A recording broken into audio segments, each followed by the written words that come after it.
Hello everyone and welcome back to more Stephen Plays Magic Duels. On the last episode, we met Alhamaret, who has started to train us in the ways of magic. And he was an interesting guy because he was also using blue magic, and we saw a lot of the counter spells. We saw milling. So if you want to see a pretty interesting match, I would definitely go back and watch last episode in case you missed it. Today, Alhamaret believes you're ready for a real mission. As an arbiter of peace, he needs up-to-date intelligence from the front lines. You are to infiltrate a rebel camp, use your mind magic to defeat the guards, and learn their battle plans.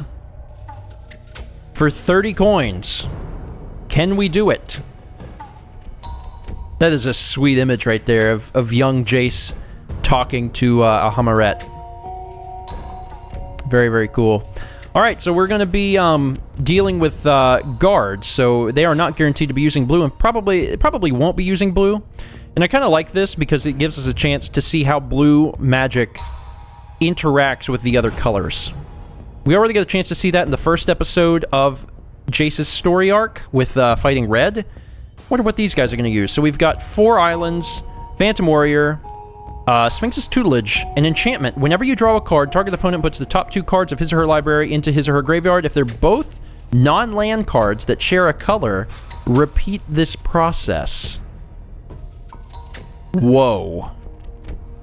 Dang. And you can use it to draw and discard cards. And of course this, to protect us, which I don't think we're really going to need.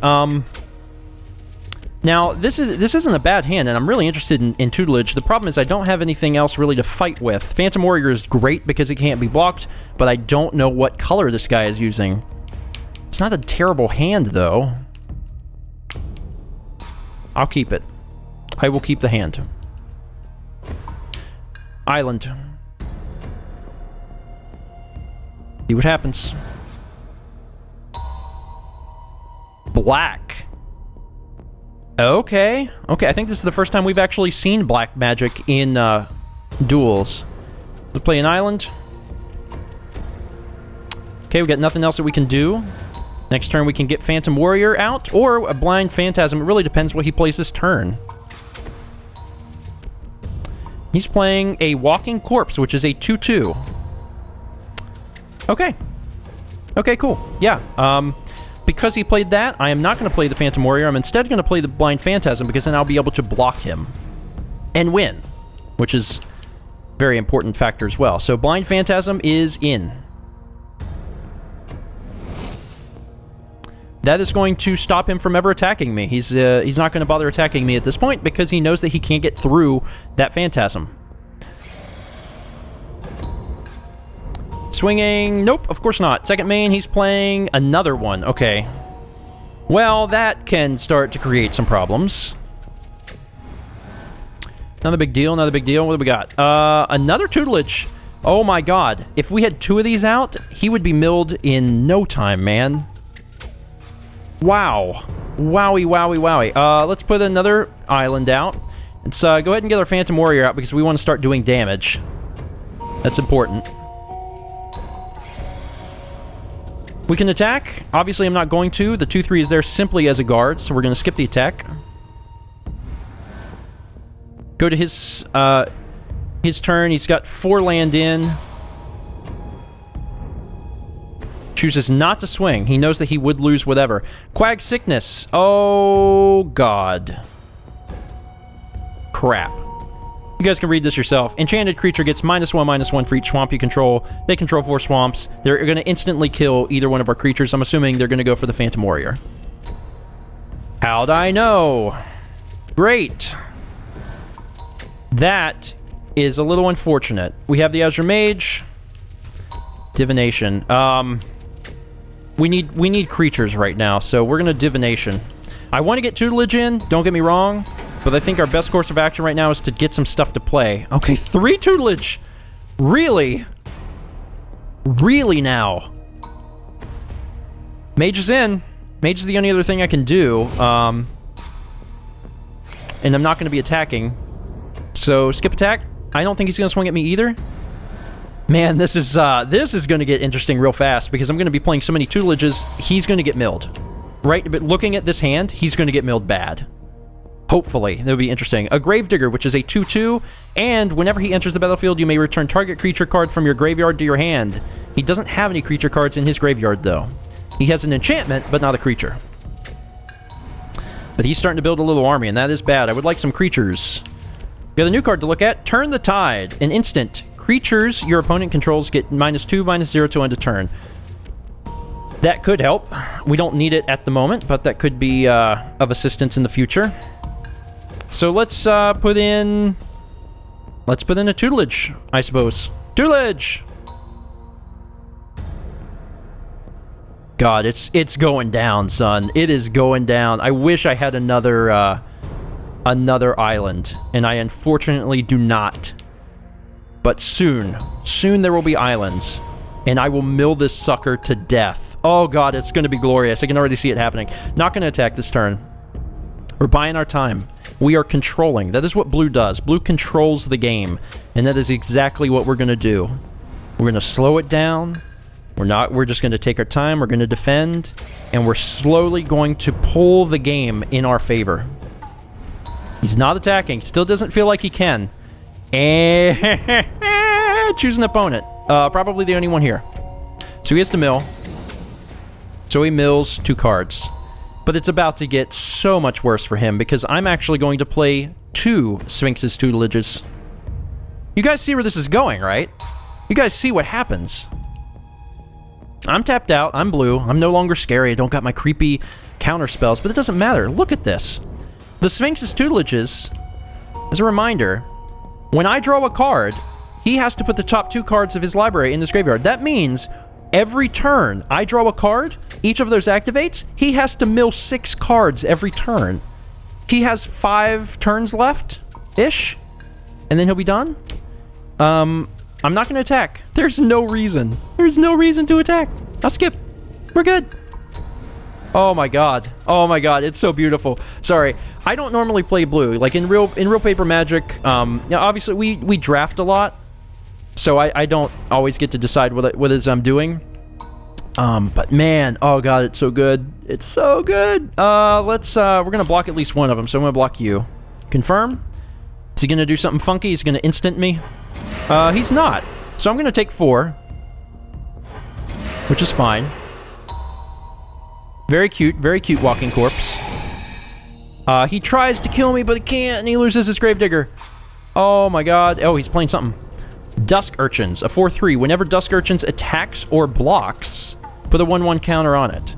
When it dies, draw a card for each 1/1 counter on it. Okay, so if it attacks or blocks, it gets weaker until it kills itself, and then when it finally dies, you get to draw a card for each counter on it. Black, if you haven't already been able to tell, deals a lot with death. Getting things out of the graveyard, killing your own creatures, things like that. Oh, this is great. Oh, you guys see what's about to happen here? He's got 34 cards in his deck. Watch them magically disappear. Oh, goodbye, cards. We barely knew ye. I can return a card to its, turn target creature to its owner's hand. I may want to... What do I want to do? I want to mill him as fast as possible. But I'm not sure what the correct way of doing that's going to be.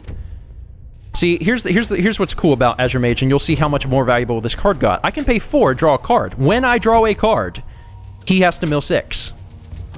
So, on my turn, I can draw a card just because it's my turn. He mills 6. I can use that guy's ability. He mills 6 more. So he'll be dead soon. He's not going to have any cards in his deck soon. But I may need to get another creature out because he is starting to get bigger. Can return target creature to its owner's hand. Can make him pay for it again. And honestly, if I'm going to use this, using it now would be the best idea, because if this guy gets a chance to start attacking, he is going to get his counters. If I bounce him back to the guy's hand, when it comes out, all the counters are gone, so it starts over, and that kind of sucks, because he is going to get weaker, which is helping me. So, if I'm going to play this, I should probably play it now and try to give him a little setback. Yeah, that's what I'm going to do. I'm going to put this in. And I'm going to send that guy back to his owner's hand. So it's back. Still in main, because I still have stuff I can play. There's no reason to play it, but... looking good right now, man. Getting 3 Sphinx's tutelages is crazy. I also am wide open to swing, which is not really necessary, just for the fact that that's not my win. That's not how I'm winning this match. I'm not going to win this match by killing him. I mean, I could swing at him and do damage, but it's kind of pointless. I am going to win this match by milling him, and I think doing 2 damage is pointless. I'm just going to keep him as a blocker. And back to main, continue. And we end his turn. He's got 7 land, 8 land. He's got a lot of different things he could probably do. Goes to attack, obviously skipping that. He's going to get this guy back in. So there's Dusk Urchins. Welcome back. Hi, how are you? So that's in. Playing something new, a Warpath Ghoul, which is just a 3/2. Hi, welcome to the fun. I wouldn't mind having like a dragon or something to defend with, though. That would be really helpful. So, choose, choose, choose. He mills 6 down to 21 cards. There they go. Okay, trying to decide what to do here. Don't need to use this. Don't need Turn the Tide. I may need Turn the Tide, but I don't need it right now. I can draw a card, and I'll still have enough to use Turn the Tide. Not real concerned right now, if I'm truthful. Not real concerned. I can even let him swing at me, and I wouldn't be in deep trouble. I think I might do this. The only reason I would do this now and not wait till his end step is that I'm actually legitimately worried I'll forget. Maybe if I chant it to myself, I'll be okay. Yeah. Alright. I'm going to continue. Just in the event I might have to use 2 Turn the Tides. It's unlikely. Attack step. Will you attack? No, that's dumb. Skip. Main phase. Still doing nothing. Continue. Alright. Make sure I remember to do this on his end step. Main. He's playing another Gravedigger. Pretty sure that he's got a creature card in his graveyard because he's been milled so badly. And that kind of sucks. So he's going to get big quick. What's he going to go get? Didn't get a chance to see that. Swinging with his 4/3. Block step. So I can choose blockers here. And because he declared him as an attacker, he is now a 3/2. He has that counter on him. Yeah, if I block, it'll just get that guy out of my hair and he only gets to draw 1 card. I hate to lose a guy, but seems like the best idea. It prevents me from taking damage, gets rid of that guy, don't have to worry about all that bullcrap. I say we just get rid of him right now. Confirm block. So this is going to go through. Damage is dealt. They trade. Fine by me. And then we go to his end. We're going to stop his end, and on his turn, we have choices here. We can either do Azure Mage, which draws a card. These guys also have an ability. Whenever you draw 2 cards, draw a land, or draw a card, then discard a card. That doesn't make sense compared to what we have. So we're going to zoom to this ability and use it. Keep in mind, if we did have 8 cards, we could use it twice. So these all activate, my friend, and you are in a world of hurt. God, look at his deck just disappear. Isn't it beautiful? It is stunning.